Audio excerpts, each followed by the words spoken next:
Bonjour, c'est Ursule encore. On est le 16 mars 2018. Je viens sonner la trompette aujourd'hui encore et nous rappeler à tous que notre Seigneur Jésus-Christ arrive bientôt. On est vraiment dans le temps où nous allons voir les choses se dérouler sous nos yeux. Alors, il est important pour chacun d'entre nous d'être prêt parce que Jésus va juste prendre ceux-là qui sont prêts. Et les autres, voilà, ils vont rester subir ce qu'il y a à subir. Alors, je viens nous encourager à ne pas négliger ces paroles-là, qui est de nous préparer. Donc, voilà. Alors, aujourd'hui, j'apporte l'enseignement sur les grandes tribulations. Alors, évidemment, parler de tribulation revient à parler de l'enlèvement de l'épouse du Christ. Alors, évidemment, il y a des gens qui ne croient pas à cette période-là. Alors, si tu ne crois pas à l'enlèvement, c'est sûr que tu ne croiras pas à la période des tribulations. Et, ou bien, tu peux peut-être être parmi ceux-là qui croient qu'il y a enlèvement, qu'il y a tribulation, mais que ce n'est pas pour bientôt. Mais que c'est beaucoup plus tard que les choses vont se passer. Mais vous savez, ce qui est extraordinaire avec notre Dieu, c'est que Dieu est éternel. Il vit dans l'éternité. Et il nous a donné une portion de l'éternité qu'on appelle temps, dans lequel nous vivons. Et il nous détermine par ses paroles et tout, un temps, en nous disant que bon, vous êtes dans le temps, vous êtes dans la période. Et nous sommes des humains. Nous sommes faits à l'image de Dieu. C'est Dieu qui nous a façonnés. On ne peut donc pas nous-mêmes décider du temps où les choses vont arriver. Tout ce qu'on peut faire, c'est se préparer parce que Dieu nous situe dans une période. Et nous sommes dans cette période-là, où Dieu nous a situés. Alors, c'est quoi la tribulation? Ou bien la grande tribulation? La grande tribulation, c'est cette période de détresse-là qui a été annoncée par le Seigneur longtemps à l'avance. C'est un temps, la Bible dit que c'est un temps de détresse tel que depuis la création du monde, il n'y en a pas eu ainsi. Les gens seront affolés, ils ne sauront pas quoi faire. Ils seront vraiment... c'est un temps de grande détresse. Alors, je vais lire le petit passage qui parle de ça. Alors, c'est dans Matthieu 24. Et je lis le verset 21 et verset 22, ça dit « Car alors la détresse sera si grande qu'il n'y a point eu de pareil depuis le commencement du monde jusqu'à présent et qu'il n'y en aura jamais. Et si ces jours n'étaient abrégés, personne ne serait sauvé. Mais à cause des élus, ces jours seront abrégés. » Donc voilà, la détresse, elle sera à son maximum. Et depuis qu'on vit sur la terre, on entend qu'il y a eu des périodes de détresse. Il y a eu des périodes de l'esclavage des Noirs. Il y a la période, la traite, oui, l'esclavage des Noirs qu'on appelle la traite négrière. Il y a eu la période de l'Holocauste des Juifs. Et il y a eu d'autres périodes de guerre sanglante. Et puis, chaque fois qu'il y a ces périodes-là, c'est des périodes de détresse pour les personnes qui vivent ça. Mais la Bible nous dit qu'il n'y aura jamais eu un temps comme ça, comme le temps de la grande tribulation, et il n'y en aura jamais. Alors, donc, ça nous donne, juste à y parler, à penser à cela, ça donne la frousse. Ça donne la chair de poule. Alors, donc voilà un peu comment on peut décrire cette période-là. Maintenant, la tribulation, évidemment, elle est liée au fait qu'il y a enlèvement. Alors, tel que la Bible le dit, il y a des chrétiens qui seront enlevés. Et juste après l'enlèvement, il y a la période de tribulation qui va commencer. Et l'Antichrist va prendre le contrôle du monde. Déjà, oui, on est... l'Antichrist, c'est d'abord un système, une façon de se comporter. Mais il y a une personne qui va incarner tout ce système-là et qui va devenir le despote de tout ce système-là et qui va gérer le monde. Et la Bible nous dit que c'est une période qui va durer 7 ans.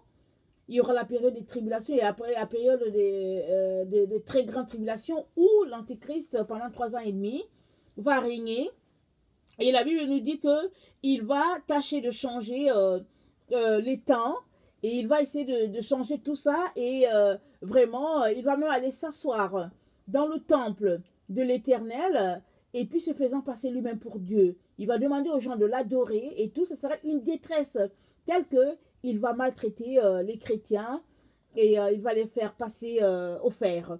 Alors, dans Daniel 7, le verset 25, il est dit ceci: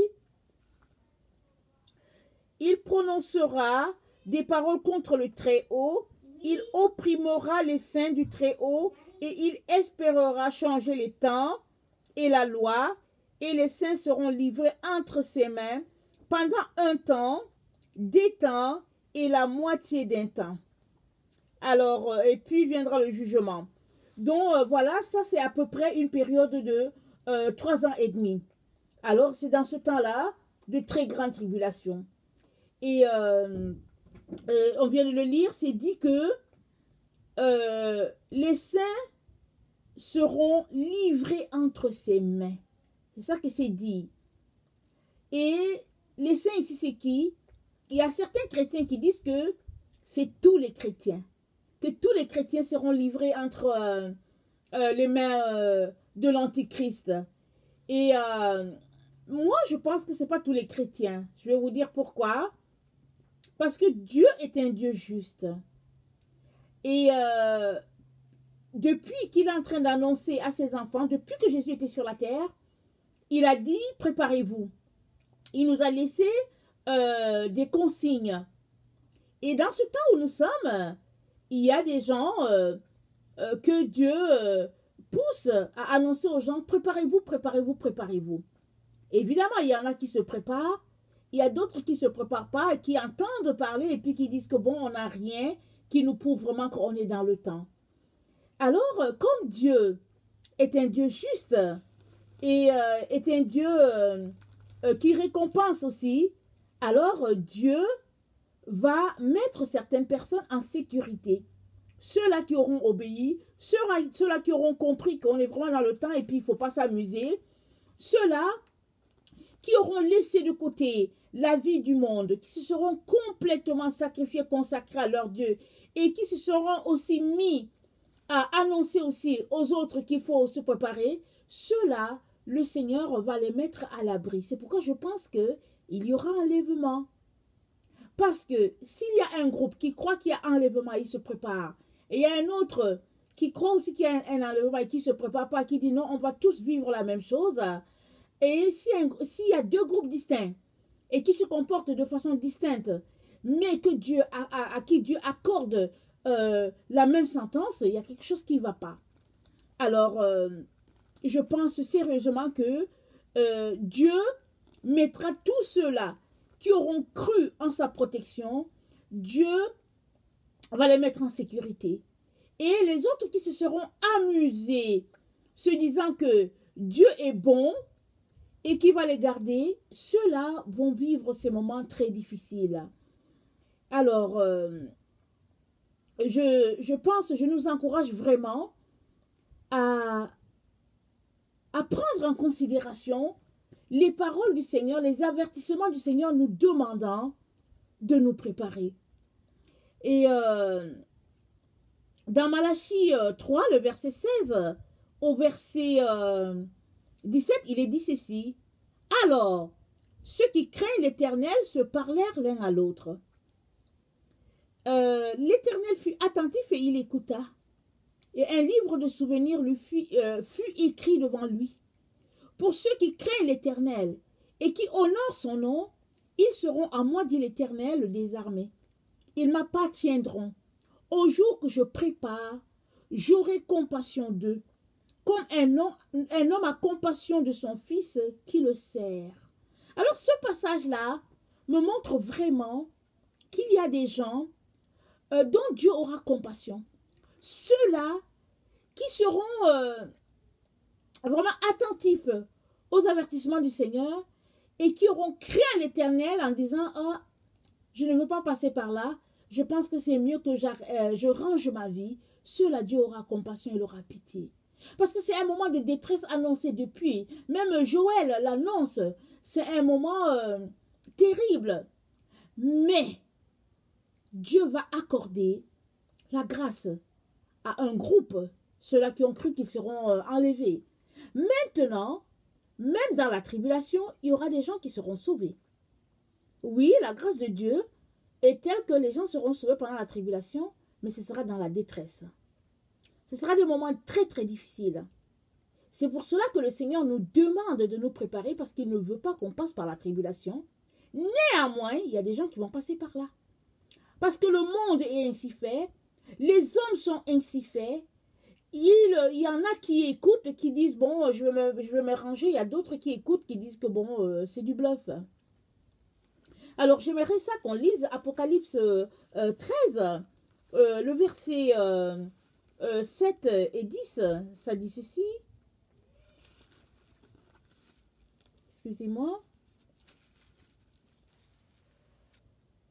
Et il lui fut donné à l'Antéchrist de faire la guerre aux saints et de les vaincre. Et il lui fut donné autorité sur toute tribu, tout peuple, toute langue et toute nation.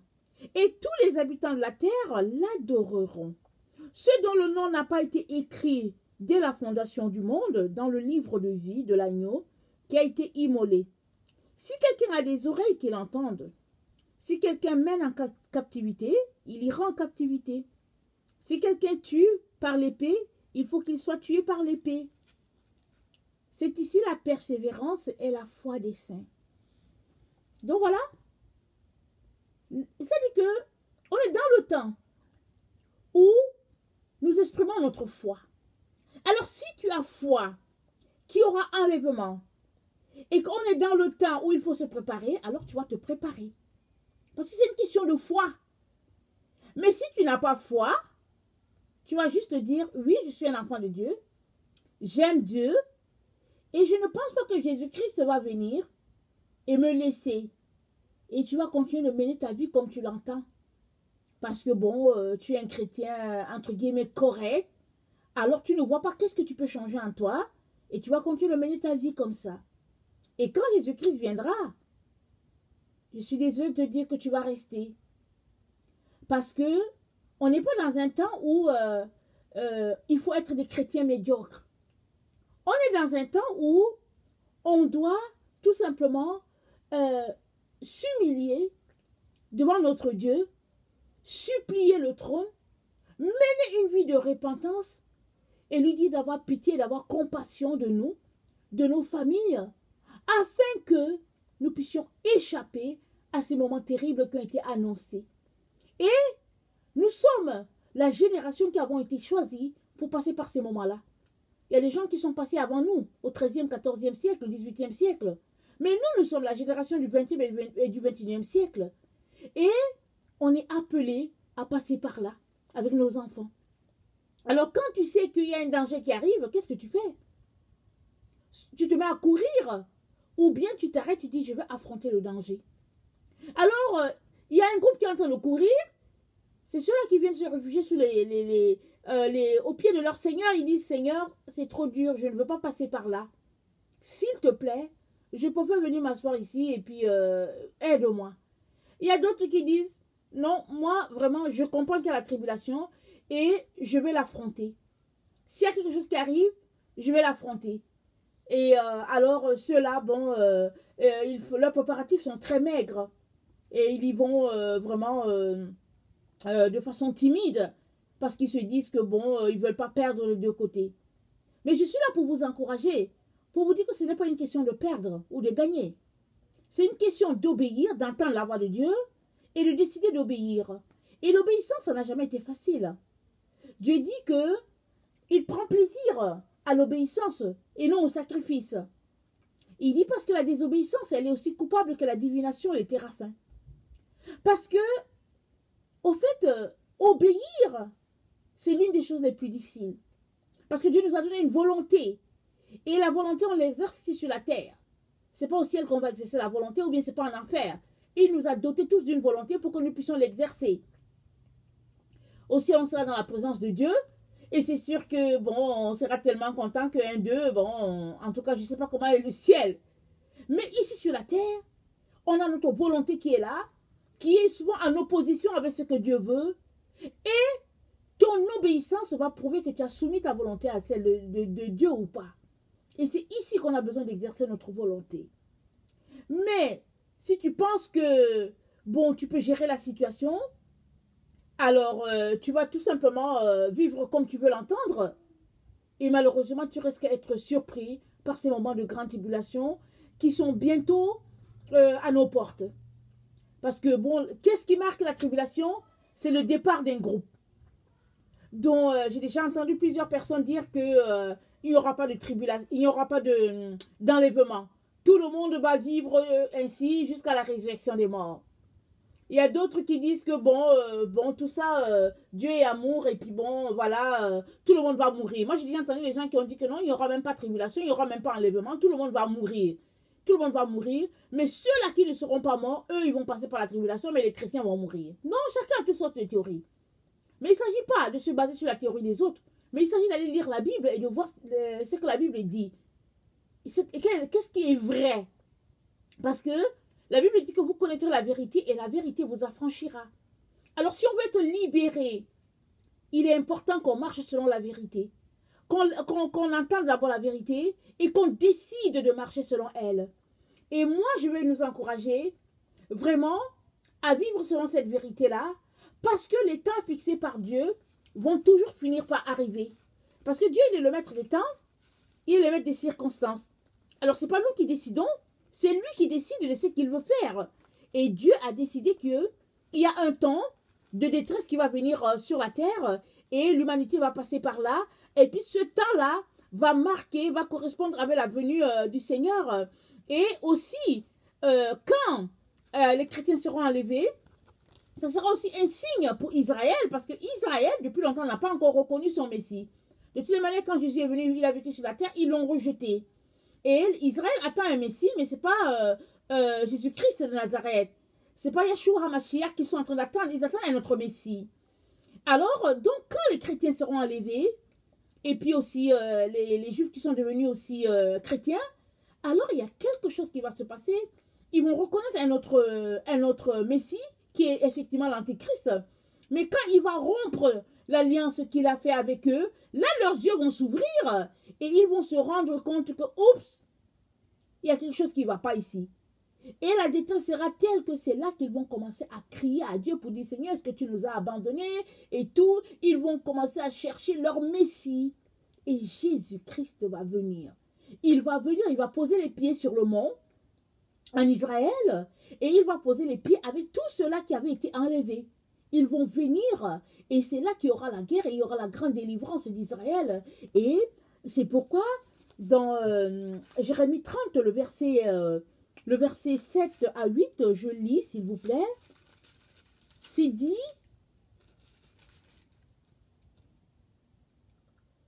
malheur, car ce jour est grand. Il n'y en a point eu de semblable. C'est un temps d'angoisse pour Jacob, mais il en sera délivré. En ce jour-là, dit l'Éternel des armées, je briserai son joug de dessus ton cou. Je romprai tes liens, et des étrangers ne t'assujettiront plus. Ils serviront l'Éternel leur Dieu. Donc, c'est un temps où c'est un temps qui doit arriver pour que Israël soit délivré. Et juste après cela, ce sera le temps de millénium. Alors, ce sera un temps de 1000 ans de paix sur la terre parce que Satan il sera lié. Ici encore, nous avons la preuve que Satan n'est pas en enfer. Il n'est pas lié parce que c'est dans le règne, le millénium, là où Satan sera lié. Alors, on comprend qu'il n'est pas lié. C'est pourquoi il peut agir, il peut monter des coups par-ci, par-là, et pour pouvoir envoyer le plus grand nombre en enfer. Alors c'est pour cela que toi et moi devons faire très attention et venir nous réfugier au pied de Jésus afin qu'il puisse nous défendre et nous aider dans ces temps-là qui sont déjà très très difficiles. Vous convenez avec moi que le péché est plus répandu maintenant au XXIe siècle qu'il était par exemple au 1er siècle ou bien au 2e siècle, ou bien au temps de la création, ou bien au temps de Enoch. Alors, On ne peut donc pas euh, marcher sur les idées qui courent ça et là, nous convainquant que bon, il n'y aura pas ce temps-là, ou bien Dieu est amour et puis il va nous prendre. Dieu est amour, c'est vrai, mais il est aussi sainteté, il est aussi pureté. Alors, la bonté de Dieu, ou bien l'amour de Dieu va de pair avec sa sainteté. Parce qu'en Dieu, il n'y a point de péché, il est lumière. Alors si tu te réclames de son enfance, tu dis que tu es de lui, alors il est important que tu sois imprégné des caractéristiques de ton Père céleste. Il est bonté, il est amour, mais il est aussi sainteté et pureté. Alors tu ne peux pas dire que tu es à Dieu, alors prendre sa bonté, vivre de son amour, et quand vient le moment de laisser le péché, alors tu refuses ça et puis tu dis que non, Dieu est bon, il va te prendre. Dieu est amour, mais il est aussi sainteté.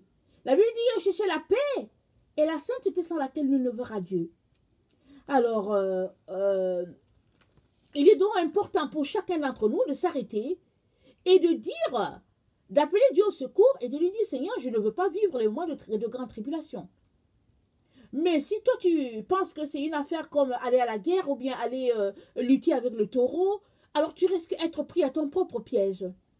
Regardez, moi j'ai déjà suivi les documentaires sur la traite négrière. Je ne sais pas pour vous, mais moi je n'ai pas aimé ça. J'ai trouvé ça des moments très difficiles parce que j'ai beaucoup pleuré alors que c'est quelque chose qui était passé depuis et c'était un film. J'ai suivi les documentaires sur l'Holocauste des Juifs. J'ai beaucoup pleuré. C'est un moment tellement difficile.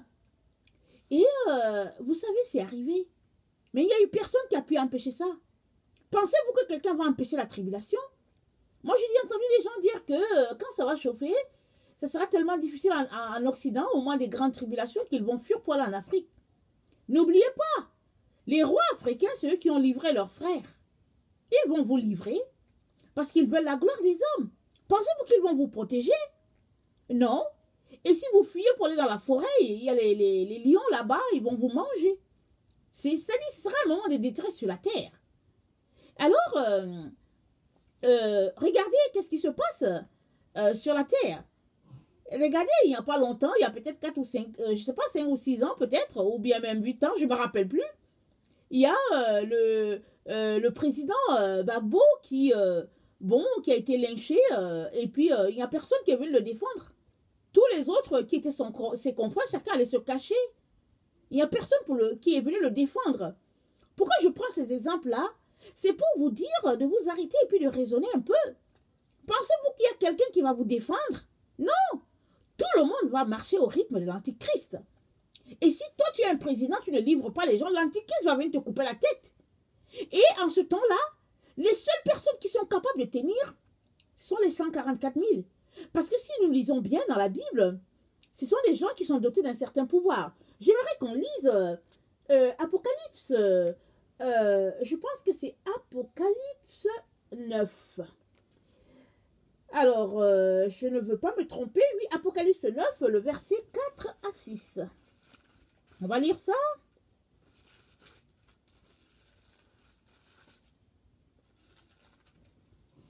Alors, c'est dit ceci. Il leur dit de ne point faire du mal à l'herbe de la terre, ni à aucune verdure, ni à aucun arbre, mais seulement aux hommes qui n'avaient pas le sceau de Dieu sur leur front. Il leur fut donné, non de les tuer, mais de les tourmenter pendant 5 mois. Et le tourment qu'elle causait était comme le tourment que cause le scorpion quand il pique un homme. Donc il y a ici un groupe, ici on a dit de ne pas faire du mal aux hommes, on dit il faisait du mal aux hommes qui n'avaient pas le sceau de Dieu sur leur front. Il y a un groupe qui sera laissé sur la terre quand l'enlèvement va se passer. Il y a un groupe, je veux dire pendant la tribulation, il y a un groupe qui sera là, qui va travailler pour leur Père. Ils vont assurer la récolte, une autre récolte. Mais ce sera des gens qui auront un pouvoir. Ils auront le sceau de Dieu sur leur front. Et ces gens-là, il y a peut-être certains qui vont mourir, mais aussi d'autres qui seront dotés de certaines caractéristiques, de telle sorte qu'ils vont continuer d'évangéliser, ils vont continuer vraiment d'amener les âmes au Seigneur. Et eux, il a été dit que le scorpion là, ils n'ont qu'à mordre les autres. Pas ce groupe-là. Le groupe de ceux qui ont le sceau de Dieu. Alors ces gens-là qui ont le sceau de Dieu, ils vont continuer de sillonner la terre. Et la Bible dit que ils sont 144 000, 12 000 de chaque tribu. Alors c'est 144 000 personnes, mais pas forcément les personnes qui sont actuellement dans l'Israël physique actuel. C'est pas forcément ça. Ces personnes-là, elles sont parties dispersées sur la terre. Parce que vous savez que les Juifs, ils ont été dispersés. Ils ont été dispersés.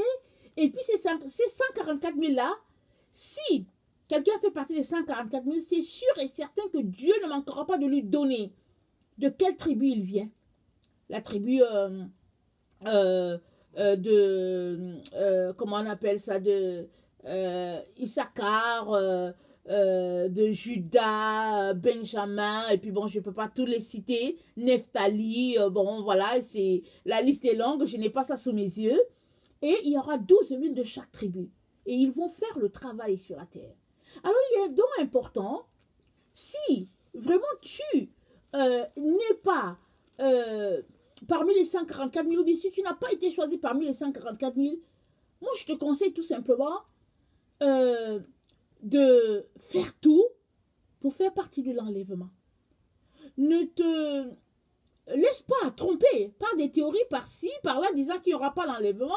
Ne te fatigue pas, parce que j'entends plein de choses. Va devant Dieu, demande-lui si ce que tu entends c'est vrai, et demande-lui de t'aider à faire partie de l'enlèvement. Demande-lui de t'aider à le voir, c'est-à-dire à comprendre, à saisir ce qu'il veut t'expliquer à travers cette parole-là, afin que tu sois sauvé, toi et ta famille. Alors, dans un autre enseignement, je vais donner quelques petits conseils pour ne pas faire partie de la tribulation. Alors, donc, c'est ça, parce que la vidéo elle est déjà un peu longue, alors je vais la couper, j'essaie de faire la vidéo le plus court possible. Alors, donc c'est ça, et j'aimerais vraiment nous encourager à ne pas négliger les avertissements du Seigneur. Il ne cesse de nous avertir, parce que le jour où il va venir comme un voleur. On ne saura pas forcément, et il va venir. Et si on n'est pas prêt, malheureusement, ben, on sera laissé, et puis bon, ce sera vraiment des moments terribles de détresse. Alors faisons tout pour ne pas passer par ces moments-là, et faisons tout vraiment pour que nos familles aussi soient sauvées, et les gens que nous connaissons aussi, que ces personnes-là soient sauvées. Alors que le Seigneur vous bénisse et qu'il vous fortifie, qu'il vous donne de continuer d'espérer, de ne pas baisser les bras, mais de vous dire que le Seigneur est là pour vous, et il vous donnera d'aller jusqu'au bout. Soyez bénis, et on se verra certainement un jour vraiment dans sa présence. Amen.